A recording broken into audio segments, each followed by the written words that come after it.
어제 큰 집회가 있었죠. 예. 네, 3.1절 맞이해서요. 예. 아주 많이 모였습니다.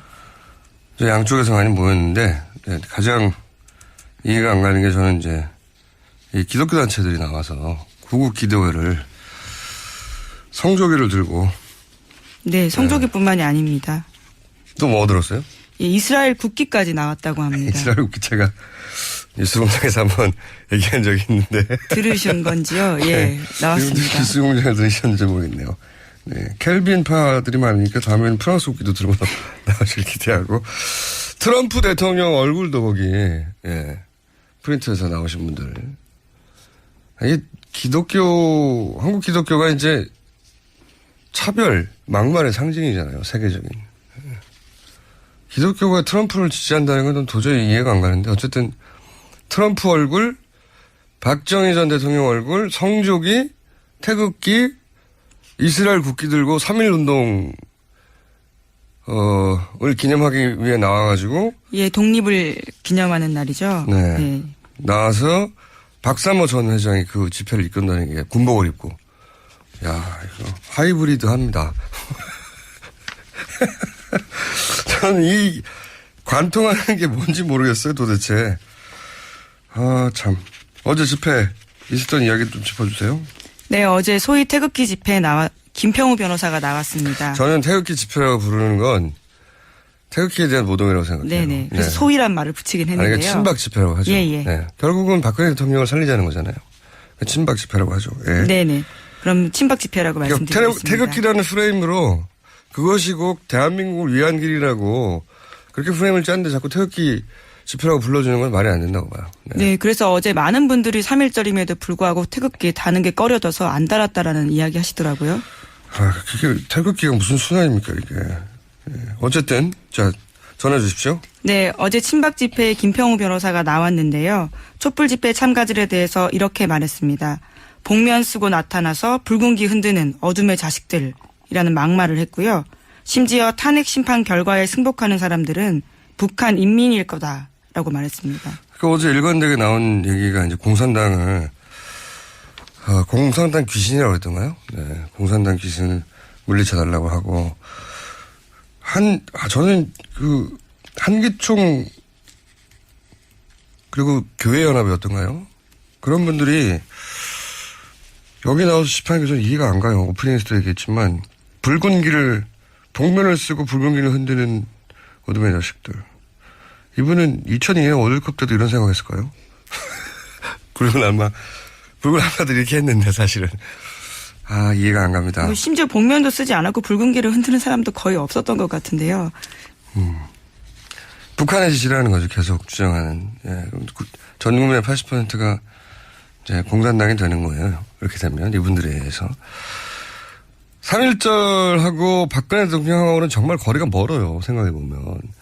왜냐하면 박근혜 대통령 아버지가 누가 뭐라고 해도 독립군을 따라잡던 일본 만주군 장교 출신인 건 어쩔 수가 없는 거예요. 예, 그렇죠. 팩트이기 때문에.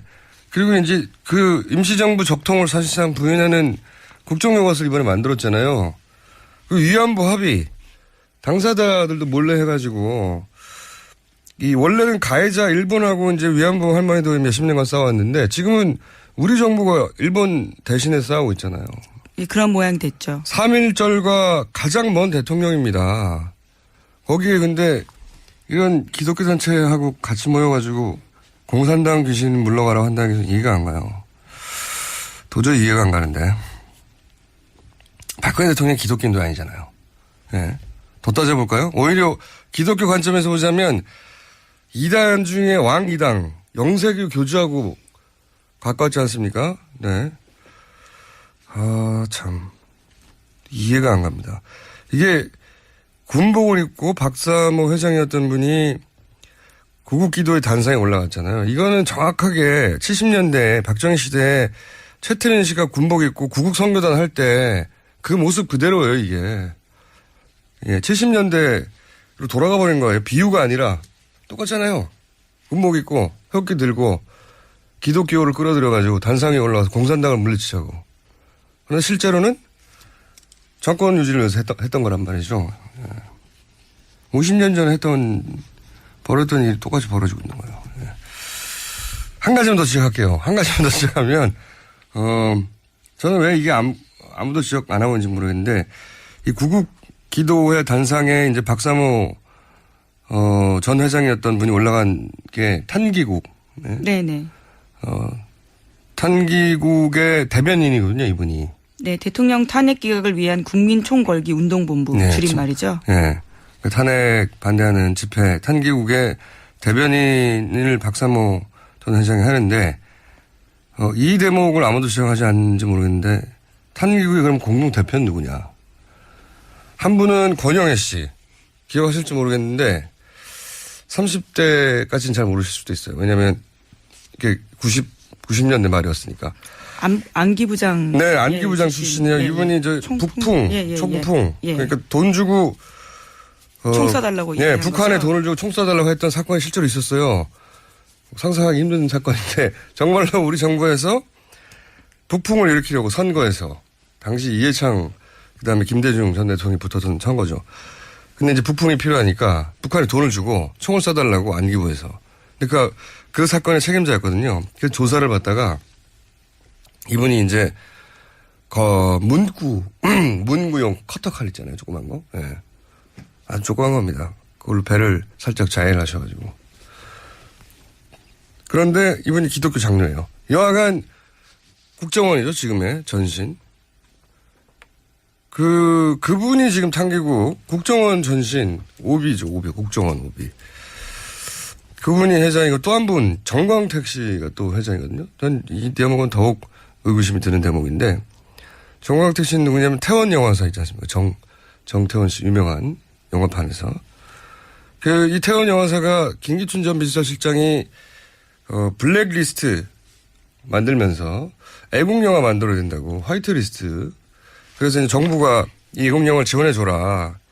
그래서 공적 펀드인 그 모태펀드 지원을 받고 그렇게 만들어진 영화라고 하는 의혹을 지금 받고 있는 소위 애국영화 인천 상륙작전.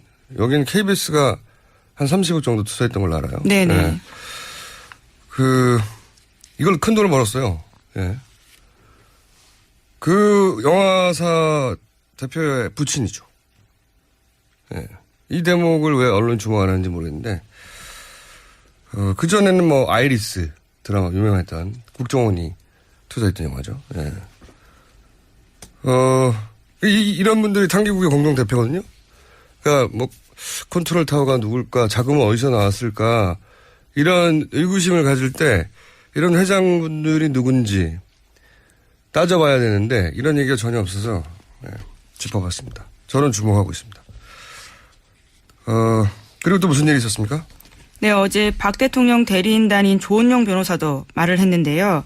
최후 변론에 대해서 이렇게 하겠습니다. 박 대통령 최후 진술을 당시에는 이동욱 변호사가 읽었었는데요. 그게 대통령 뜻이 아니었다면서 김평우 변호사가 했어야 된다라는 거죠. 그래서 다시 변론제게 신청할 거다 이야기를 했습니다. 저도 잠깐 봤는데 진짜 재밌는 뉴스예요. 자기들끼리 내가 읽겠다 하다가 다른 사람이 읽었다는 거잖아요. 입이 안 맞았다라는 거죠. 아니, 입이 안 맞았다는 게 아니라 싸웠다는 거죠. 내가 할게 하다가 결국은 대통령은 김평우 변호사한테 읽으라고 했는데 이걸 이동우 변호사가 읽었어요. 그러니까 다시 읽어야 돼요. 이거 아니에요. 내용은 똑같을 텐데요. 다시 그러니까. 읽어야 된다는 이유로 재개를 신청한다고. 자기들끼리 싸운 걸 가지고 왜 헌재가 책임을 져야 되고. 내용이 다르면 또 모르겠어요. 내용도 똑같은 걸 다른 사람이 읽어야 된다는 거 아닙니까? 그렇죠. 말도 안 돼. 목소리 톤이 마음에 안 들었나요? 대통령이? 이건 진짜 웃긴 뉴스였어요. 예. 대통령은 이 사람한테 읽으라고 했는데 다른 사람이 읽었어요. 다시 읽게 해주세요. 이거 아니에요. 그렇죠. 요약하면요. 웃긴 뉴스입니다. 그런 일도 있었고요. 또. 네, 서울시가 서울광장을 무단으로 사용 중인 보수단체에 대해서는요. 경찰에 형사고발 조치하겠다라고 밝혔습니다. 박원순 시장이 화가 났나 봐요. 이거 오래 참은 거거든요. 예. 예, 그렇죠. 왜냐하면 지난 1월 21일부터요. 한 달 넘게 무단으로 신고 없이 텐트 40여 동을 세워서 농성을 벌이고 있었습니다. 이거 불법 텐트 불법이거든요. 보통 이러면 당장 걷어냅니다. 근데 이 청원경찰하고 서울시 공무원이 가면 강목으로 막 휘둘러 쫓아낸다고 해요. 예. 참다가 드디어 고발하게 된 거죠. 한 달 넘게. 그리고 뭐 거기 서울 도서관 있잖아요. 거기 들어와서 그렇게 술을 드신다고 이 집회 오신 분들이 그것도 참다가 서울광장도 집회 신고 안 하고 무단으로 사용하는 거예요, 이게. 이게 다 불법이에요. 잡으려고 하면 모조리 다 철거할 수 있는 겁니다. 근데 안 하고 기다리다가 한 달 넘게 기다리다가 예, 박 시장이 많이 참았는데 살인과 테러 주창하는 내란 선동 이야기하는 사람들한테는 더 이상 인내할 수 없다라고 밝힌 거죠. 그러니까요. 경찰은 또 뭐 하는지. 자, 그런 일이 또 있었고요. 어떤 뉴스 또 있습니까? 네, 또 탄핵을 반대하는 이들이 손석희 JTBC 사장 집 앞까지 몰려가서 주기적으로 시위를 벌이고 있다고 합니다. 대한민국 애국연합이요, 지난 26일부터 3월 중순까지 매주 일요일마다 손 사장 집 앞에서 집회 열겠다 이렇게 신고했거든요. 게다가 지난 28일에는요. 탄기국의 지역 회원들 70여 명이 문재인 전 대표의 경남 양산 집 앞에서 집회를 열었습니다.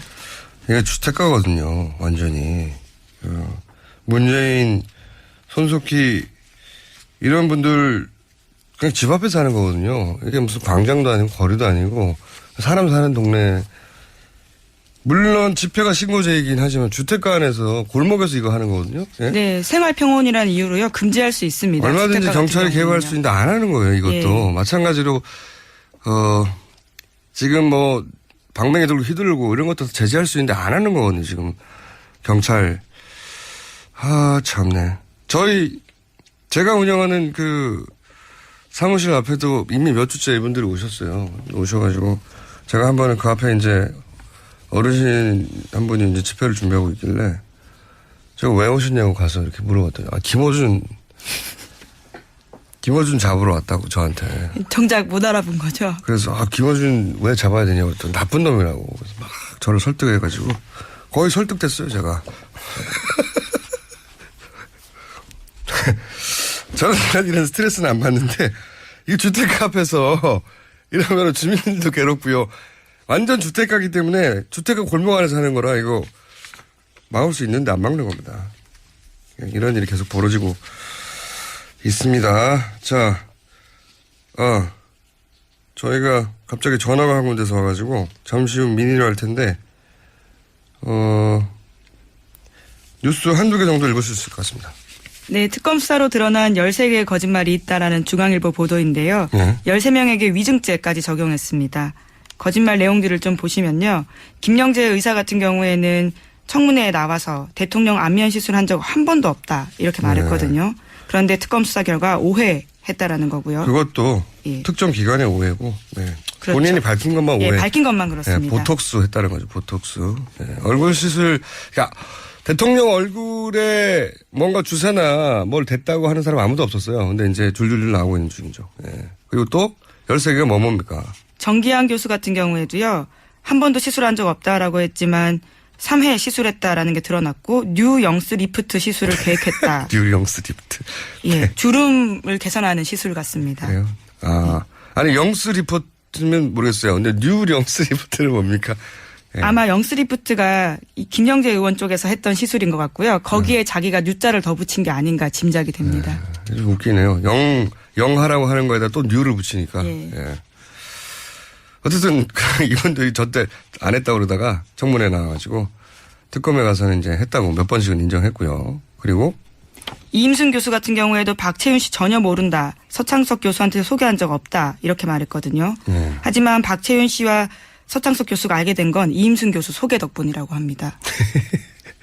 모른다가 아니라 본인이 직접 소개했다. 네. 이임순 순천향대 산부인과 의사. 네네 그렇습니다. 이분은 또 안 했다고 했는데 주사도 놨다고 밝혀진 바 있고. 그리고요. 네, 이영선 행정관 같은 경우에도요. 헌재에 나와서 최순실 씨 데리고 청와대 간 적 없다 이렇게 주장했었는데요. 해당 문자 나왔었죠. 최 선생님 들어가십니다. 라는 문자가 나왔다라는 거고요.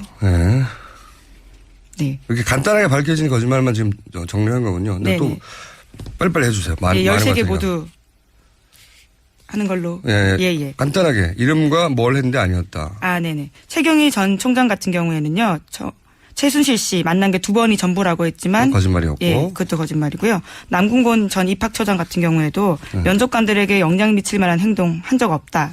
이렇게 말했는데 금메달 리스트 뽑으라고 했고. 예, 목 달고 온 사람 뽑으라고 했죠. 그리고 김경숙 교수 같은 경우에도요. 정유라 학점 관리 지시한 적 없다라고 했지만 잘 봐주라고 이야기했다라는 너무 거고요. 많네요. 다음에 내일 나머지 하죠. 네네 13개나 돼서요. 오늘 반하고 그리고 제목 중에 재밌는 거는 드디어 황교안 대행의 팬클럽이 출범했네요. 네, 맞습니다. 어제 했는데요. 황교안 대통령 만들기, 통일 대통령 만들기라고 해서 이름이 황대만입니다. 아, 이거는 장명 센스가 안 튀네요. 저한테 좀 물어보시죠. 자, 오늘 여기까지 하고, 저희가 미니가 갑자기 잡혀가지고, 내일 다시 뵙겠습니다. 시사인의 김은지였습니다. 감사합니다. 전 대통령이 붙어든 선거죠. 근데 이제 부품이 필요하니까 북한이 돈을 주고 총을 쏴달라고 안기부해서. 그러니까 그 사건의 책임자였거든요. 그래서 조사를 받다가 이분이 이제 문구용 커터칼 있잖아요. 조그만 거. 예. 아주 조그만 겁니다. 그걸로 배를 살짝 자해하셔가지고. 그런데 이분이 기독교 장로예요. 여하간 국정원이죠. 지금의 전신. 그분이 지금 당기고 국정원 전신 오비죠. 오비. 국정원 오비. 그분이 회장이고 또 한 분 정광택 씨가 또 회장이거든요. 전 이 대목은 더욱 의구심이 드는 대목인데 정광택 씨는 누구냐면 태원 영화사 있지 않습니까? 정태원 씨 유명한 영화판에서 이 태원 영화사가 김기춘 전 비서실장이 블랙리스트 만들면서 애국 영화 만들어야 된다고 화이트리스트. 그래서 이제 정부가 이 애국 영화를 지원해 줘라. 그래서 공적 펀드인 모태펀드 지원을 받고 그렇게 만들어진 영화라고 하는 의혹을 지금 받고 있는 소위 애국 영화 인천 상륙작전. 여기는 KBS가 한 30억 정도 투자했던 걸로 알아요. 네네. 네. 이걸 큰 돈을 벌었어요. 예. 그 영화사 대표의 부친이죠. 예. 이 대목을 왜 어제 큰 집회가 있었죠. 예. 네, 3.1절 맞이해서요. 예. 아주 많이 모였습니다. 양쪽에서 많이 모였는데 가장 이해가 안 가는 게 저는 이제 이 기독교 단체들이 나와서 구국 기도회를 성조기를 들고 네, 성조기뿐만이 아닙니다. 또 뭐 들었어요? 예, 이스라엘 국기까지 나왔다고 합니다. 이스라엘 국기체가 뉴스공장에서 한번 얘기한 적이 있는데 들으신 건지요? 예, 나왔습니다. 뉴스공장에서 들으셨는지 모르겠네요. 네, 켈빈파들이 많으니까 다음에는 프랑스 국기도 들고 나오실 기대하고 트럼프 대통령 얼굴도 거기 프린트에서 나오신 분들. 이게 한국 기독교가 이제 차별, 막말의 상징이잖아요. 세계적인. 기독교가 트럼프를 지지한다는 건 도저히 이해가 안 가는데 어쨌든 트럼프 얼굴, 박정희 전 대통령 얼굴, 성조기, 태극기, 이스라엘 국기 들고 3.1운동을 기념하기 위해 나와가지고 예, 독립을 기념하는 날이죠. 네. 예. 나와서 박사모 전 회장이 그 집회를 이끈다는 게 군복을 입고 야 이거 하이브리드 합니다. 저는 이 관통하는 게 뭔지 모르겠어요 도대체. 아 참 어제 집회 있었던 이야기 좀 짚어주세요. 손도 쓰지 않았고 붉은기를 흔드는 사람도 거의 없었던 것 같은데요. 북한의 지시라는 거죠. 계속 주장하는. 예. 전 국민의 80%가 이제 공산당이 되는 거예요. 이렇게 되면 이분들에 의해서. 3.1절하고 박근혜 대통령하고는 정말 거리가 멀어요. 생각해보면. 왜냐하면 박근혜 대통령 아버지가 누가 뭐라고 해도 독립군을 때려잡던 일본 만주군 장교 출신인 건 어쩔 수가 없는 거예요. 예, 그렇죠. 팩트이기 때문에. 그리고 이제 그 임시정부 적통을 사실상 부인하는 국정교과서를 이번에 만들었잖아요. 그 위안부 합의 당사자들도 몰래 해가지고 이 원래는 가해자 일본하고 이제 위안부 할머니도 몇십 년간 싸웠는데 지금은 우리 정부가 일본 대신에 싸우고 있잖아요. 예, 그런 모양 됐죠. 3.1절과 가장 먼 대통령입니다. 거기에 근데 이런 기독교 단체하고 같이 모여가지고 공산당 귀신 물러가라고 한다는 게 이해가 안 가요. 도저히 이해가 안 가는데. 박근혜 대통령이 기독교인도 아니잖아요. 예. 더 따져볼까요? 오히려 기독교 관점에서 보자면 이단 중에 왕 이당, 영세교 교주하고 가까웠지 않습니까? 네. 아, 참. 이해가 안 갑니다. 이게 군복을 입고 박사모 회장이었던 분이 구국기도의 단상에 올라갔잖아요. 이거는 정확하게 70년대 박정희 시대에 최태민 씨가 군복. 네, 어제 소위 태극기 집회에 김평우 변호사가 나왔습니다. 저는 태극기 집회라고 부르는 건 태극기에 대한 모독이라고 생각해요. 네네. 그래서 네. 소위란 말을 붙이긴 했는데요. 아니, 친박 집회라고 하죠. 예, 예. 네. 결국은 박근혜 대통령을 살리자는 거잖아요. 친박 집회라고 하죠. 예. 네네. 그럼 친박 집회라고 그러니까 말씀드리겠습니다. 태극기라는 프레임으로 그것이 곧 대한민국을 위한 길이라고 그렇게 프레임을 짰는데 자꾸 태극기 집회라고 불러주는 건 말이 안 된다고 봐요. 네, 그래서 어제 많은 분들이 3.1절임에도 불구하고 태극기 다는 게 꺼려져서 안 달았다라는 이야기 하시더라고요. 아, 그게 태극기가 무슨 순환입니까 이게. 예. 어쨌든 자 전해 주십시오. 네, 어제 친박 집회에 김평우 변호사가 나왔는데요. 촛불 집회 참가들에 대해서 이렇게 말했습니다. 복면 쓰고 나타나서 붉은기 흔드는 어둠의 자식들이라는 막말을 했고요. 심지어 탄핵 심판 결과에 승복하는 사람들은 북한 인민일 거다라고 말했습니다. 그러니까 어제 일관되게 나온 얘기가 이제 공산당을 공산당 귀신이라고 했던가요? 네, 공산당 귀신을 물리쳐달라고 하고 저는 그 한기총 그리고 교회연합이었던가요? 그런 분들이 여기 나와서 집회하는 게 저는 이해가 안 가요. 오프닝에서도 얘기했지만 붉은 길을 복면을 쓰고 붉은 길을 흔드는 어둠의 자식들. 이분은 2002년 월드컵 때도 이런 생각했을까요? 붉은 알마들이 이렇게 했는데 사실은. 아, 이해가 안 갑니다. 심지어 복면 있고 구국 선교단 할 때 그 모습 그대로예요, 이게. 예, 70년대로 돌아가 버린 거예요. 비유가 아니라 똑같잖아요. 군복 입고 흑기 들고 기독교를 끌어들여가지고 단상에 올라가서 공산당을 물리치자고. 그러나 실제로는 정권 유지를 위해서 했던 거란 말이죠. 50년 전에 벌였던 일이 똑같이 벌어지고 있는 거예요. 예. 한 가지만 더 지적할게요. 한 가지만 더 지적하면, 저는 왜 이게 아무도 지적 안 하고 있는지 모르겠는데, 이 구국 기도회 단상에 이제 박사모, 전 회장이었던 분이 올라간 게 탄기국. 네. 네네. 탄기국의 대변인이거든요, 이분이. 네, 대통령 탄핵 기각을 위한 국민총궐기 운동본부 네, 줄임말이죠. 네. 탄핵 반대하는 집회 탄기국의 대변인을 박사모 전 회장이 하는데 이 대목을 아무도 지적하지 않는지 모르겠는데 탄기국의 그럼 공동 대표는 누구냐? 한 분은 권영애 씨 기억하실지 모르겠는데 30대까지는 잘 모르실 수도 있어요. 왜냐하면 이게 90년대 말이었으니까. 안기부장. 네, 안기부장 출신이에요. 예, 이분이 저 북풍, 초부풍. 예. 그러니까 돈 주고 총 쏴달라고. 예, 북한에 돈을 주고 총 쏴달라고 했던 사건이 실제로 있었어요. 상상하기 힘든 사건인데 정말로 우리 정부에서 북풍을 일으키려고 선거에서 당시 이해창 그다음에 김대중